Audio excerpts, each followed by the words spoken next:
Tenants whose bills are included in their rent could miss out on the government's £400 energy rebate because it is paid to their landlord, Charities have warned. Housing Charity Shelter said this group were at the mercy of their landlord, passing on this much needed support. An estimated 585,000 households, 30% of private renters, have energy bills included in their rent. The government said it expected landlords to pass on the discount. The National Residential Landlords Association, the NRLA, also said that where tenants incurred the cost of increased energy bills, the discount should be passed on to them by their landlord. However, a spokesperson pointed out there would be cases where all-inclusive rents had been set without reflecting the recent surge in energy costs. The government needs to ensure that its scheme recognises such cases where it is the landlord who is ultimately paying the cost of increased bills rather than the tenant, the spokesperson added. The typical household energy bill could hit £3,615 a year in January, up from £1,400 a year in October 2021. According to a forecast from consultancy Cornwall Insight, the government has announced a package of measures to help households with the rising cost of living, including a £400 discount on energy bills. Last week, the government revealed details of how people in England, Scotland and Wales would receive the payment. The Treasury is still in discussion with Stormont ministers about how to make the payment to households in Northern Ireland. The money will be paid in 6 instalments with a discount of £66 applied to energy bills in October and November,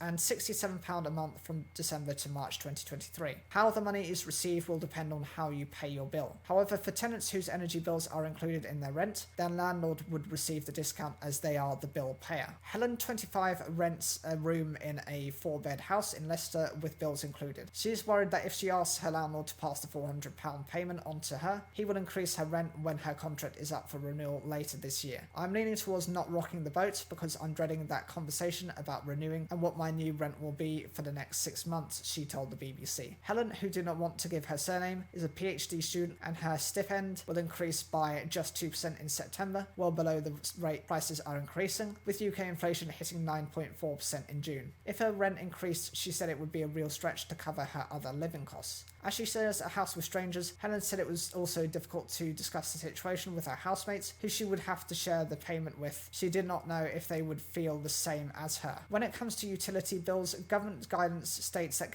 landlords who have a domestic electricity contract with a licensed supplier and then resell the electricity to their tenant based on usage must comply with maximum resale price rules. This means landlords are not allowed to make a profit on energy they are reselling. Landlords with a domestic electricity connection where a fixed cost for electricity is included in the rent should also be passing on the discounted payments to tenants, the government said. But charities have raised concerns that landlords will not pass on the saving to their tenants.